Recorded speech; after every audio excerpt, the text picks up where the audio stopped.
aklat ni Propeta Joel. Sinasabi ngayon ng Panginoon, "Mataimtim kayong magsisi at manumbalik sa akin. Kayo'y mag-ayuno, manangis at magdalamhati. Magsisi kayo ng tao sa puso, hindi pakitang tao lamang. Magbalik loob kayo sa Panginoon na inyong Diyos. Siya'y may magandang loob at puspos ng awa, mapagpahinuhod at tapat sa kanyang pangako, laging handang magpatawad at hindi magpaparusa. Maaaring lingapin kayo ng Panginoon at bigyan ng masaganang ani. Kung magkagayon, mahahandugan natin siya ng haing butil at alak. Ang trompeta ay hipa ninyo sa ibabaw ng bundok ng Siyon. Iutos ninyo na mag-ayuno ang lahat. Tawagin ninyo ang mga tao para sa isang banal na pagtitipon. Tipunin ninyo ang lahat, matatanda't bata, pati mga sanggol at maging mga bagong kasal. Mga saserdote, kayo'y tumayo sa pagitan ng pasukan at ng dambana. Manangis kayo't manalangin ng ganito: Mahabag ka sa iyong bayan o Panginoon. Huwag mong tulutang kami hamakit pagtawanan ng ibang mga bansa at tanungin, nasaan ang inyong Diyos? Pagkaraan, ipinamalas ng Panginoon na siya'y nagmamalasakit sa kanyang bayan. Ang salita ng Diyos. Salamat sa Diyos. Poon iyong kaawaan, kaming sayo'y nagsisuway. Ako'y kaawaan o mahal kong Diyos, sang-ayon sa iyong kagandahang loob. Mga kasalanan ko'y iyong pawiin, ayon din sa iyong pag-ibig sa akin. Linisin mo sana ang aking karumhan, at ipatawad mo yaring kasalanan. Poon iyong kaawaan, kaming sayo'y nagsisuway. Ang pagsalansang ko ay kinikilala, laging nasa isip ko at alaala. Sa iyo lang ako nagkasalang tunay, at ang nagawa ko'y di mo nagustuhan. Poon iyong kaawaan, kaming sayo'y nagsisuway. Isang pusong tapat sa aking likhain, bigyan mo o Diyos ng bagong damdamin. Sa iyong harapay huwag akong alisin, ang Espiritu mo ang papaghariin. Poon iyong kaawaan, kaming sayo'y nagsisuway. Ang galak na dulot ng iyong pagliligtas, ibalik at ako ay gawin mong tapat. Turuan mo akong makapagsalita at pupurihin ka sa gitna ng madla. Poon iyong kaawaan, kaming sayo'y nagsisuway. Pagbasa mula sa ikalawang sulat ni Apostol San Pablo sa mga taga-Korinto. Mga kapatid, ako'y sugo ni Kristo, parang ang Diyos na rin ang namamanhik sa inyo sa pamamagitan ko. Makipagkasundo kayo sa Diyos, hindi nagkasala si Kristo, ngunit dahil sa atin, siya'y ibinilang na makasalanan upang makipag-isa tayo sa Kanya at mapabanal sa harapan ng Diyos sa pamamagitan niya.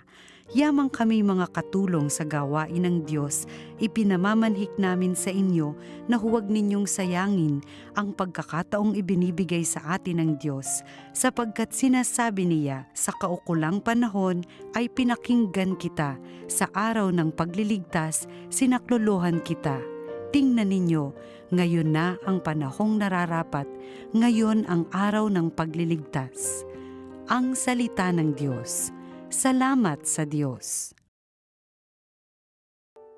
Ang mabuting balita ng Panginoon ayon kay San Mateo. Noong panahong iyon, sinabi ni Jesus sa kanyang mga alagad, "Pag-ingatan ninyo na huwag maging pakitang tao lamang ang paggawa ninyo ng mabuti. Kapag ganyan ang ginawa ninyo, wala kayong matatamong gantimpala buhat sa inyong amang nasa langit. Kaya nga, kapag naglilimos ka, huwag mo nang ipagmakaingay ito, katulad ng ginagawa ng mga mapagpaimbabaw doon sa sinagoga at sa mga lansangan. Ginagawa nila ito upang purihin sila ng mga tao. Sinasabi ko sa inyo, tinanggap na nila ang kanilang gantimpala. Ngunit kung naglilimos ka, huwag mo nang ipaalam ito kahit sa iyong pinakamatalik na kaibigan upang malihim ang iyong paglilimos at gagantihin ka ng iyong amang nakakikita ng kabutihang ginagawa mo ng lihim. At kapag nananalangin kayo, huwag kayong tumulad sa mga mapagpaimbabaw. Mahilig silang manalangin ng patayo sa mga sinagoga at sa mga panukalang daan upang makita ng mga tao. Sinasabi ko sa inyo, tinanggap na nila ang kanilang gantimpala. Ngunit kapag mananalangin ka, pumasok ka sa iyong silid at isara mo ang pinto. Saka ka manalangin sa iyong amang hindi mo nakikita at gagantihin ka ng iyong amang nakakikita ng kabutihang ginagawa mo ng lihim. Kapag nag-aayuno kayo, huwag kayong magmukhang malungkot tulad ng mga mapagpaimbabaw. Hindi sila nag-aayos upang malaman ng mga tao na sila'y nag-aayuno. Sinasabi ko sa inyo, tinanggap na nila ang kanilang gantimpala. Kapag ikaw ay nag-aayuno, mag-ayos ka ng buhok at maghilamos upang huwag mapansin ng mga tao na nag-aayuno ka. Ang iyong amang hindi mo nakikita ang siya lamang nakaalam nito. Siya na nakakikita ng kabutihang ginagawa mo ng lihim ang gaganti sa iyo.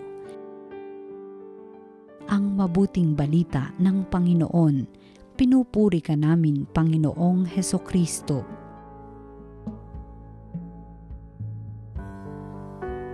Happy Valentine's Day po sa inyong lahat. Yun nga lang, hindi Valentine's ang pagdiriwang natin, kundi Ash Wednesday. No, magsisimula na po yung ating buhay ng almsgiving, ng fasting, ng prayer. Bakit? Kasi inihahanda na po natin ang ating sarili sa nalalapit na mas matinding karanasan ng paghihirap, kamatayan, at muling pagkabuhay ng ating Panginoong Hesukristo. Ito po mga crucial na araw na ito, no, ay dapat nating maranasan ng husto upang talagang lubos na mapalakas yung ating pananampalataya at makapagbigay po tayo ng saksi sa ating Panginoong Hesukristo sa kanyang paghihirap, kamatayan at muling pagkabuhay. Ito po ang core ng ating pananampalataya. Kaya kung papansin ninyo, sinasabi natin na gusto natin maging mabuting mga tao. Hindi, may mas malalim pa doon. Kung nakaugat tayo sa ating Panginoong Hesukristo na naghirap, namatay at muling nabuhay, yung ating buong buhay din ay papasok din sa ganung klaseng daigdig ng paghihirap at kamatayan po natin upang tayo muling mabuhay kay Kristo. So, ang kailangan po natin ay talagang paghahanda na nandito na po sa ating ebanghelyo at sasabuhay natin. Prayer, fasting, at almsgiving. Una, panalangin. Panalangin ay tunay na pakikiisa kay Kristo. Kailangan pumasok tayo sa daigdig ng panalangin, hindi dahil sa gusto lang natin magdasal ng oral prayers, bagamat nakakatulong ito para sa ating sariling disiplina, pero ang diwa ng panalangin ay makadevelop po tayo ng tunay at napakalalim na relationship sa ating Panginoon, katulad ng nais natin sa isang kaibigan. Palalim ng palalim at nagkakaroon ng communion, nagkakaroon ng unity. Ganun po ang ibig sabihin ng tunay na panalangin. Ito'y pakikiisa, palagay ko, sa buong buhay ng ating Panginoong Hesukristo dito sa lupa ng kanyang paghihirap. Pangalawa, fasting o kaya yung pag-ayuno. Hindi ibig sabihin nito ay for disciplinary purposes para tayo po ay maging sexy, no? Meron tayong mga fasting. Pwede rin po yun para ma-detoxify natin yung ating system. Pero ang napakaganda rin pong rason ay pinagkakait natin yung sarili natin sa mga luho, no, ng mga mundong ito. Isinasantabi muna natin. Hindi naman sila nawawala eh. Sinasantabi lang natin kasi gusto nating makiisa sa isang tunay na naghihirap, no? At siya pong namatay din. Kaya yung fasting is a form of death, no, for us. Gusto natin na ma-please tayo sa lahat ng mga bagay. Ipagkait muna natin itong mga bagay na ito, mga incidentals lang eh, upang makapasok tayo sa pinakadiwa ng ating mundo, no, sa ating Panginoong Hesukristo. Ito rin isang pamamaraan para maramdaman din po natin ang gutom at uhaw ng ating mga kapatid na matagal nang naghihirap sa mundong ito. At yung pangatlo ay yung almsgiving, no? Yung ating pagkakawang gawa. Yung ating pagkakawang gawa ay bunga na ng pag-ibig, no? Ito'y parang transcendence na, no, sa self. Ito'y kailangan ng selflessness, Kailangan ng cheerful giving, no? Para sa akin, ang trato ko po dito sa almsgiving, dahil ito'y napakagandang gawain, ay tumutulong po tayo upang mabuhay naman din ang ating kapwa. At tayo rin mismo naging instrumento ng muling pagkabuhay ni Jesus. Kaya mga kapatid, huwag natin kalimutan itong mga bagay na ito, panalangin, pag-aayuno, at yung ating kawang-gawa ay pakikiisa natin sa ating Panginoong Hesukristo sa kanyang karanasan na lalapit na pagliligtas niya sa atin sa pamamagitan ng kanyang paghihirap, kamatayan, at muling pagkabuhay. At naway maranasan natin ang muling pagkabuhay natin kay Kristo. Manalangin tayo.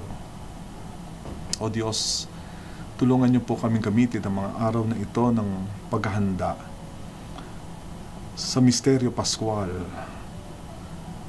sa misteryo ng kaligtasan na iniaalok niyo po sa amin. Naway makapasok kami sa mundong ito upang kami maging mga bagong nilalang sa inyong pamamagitan.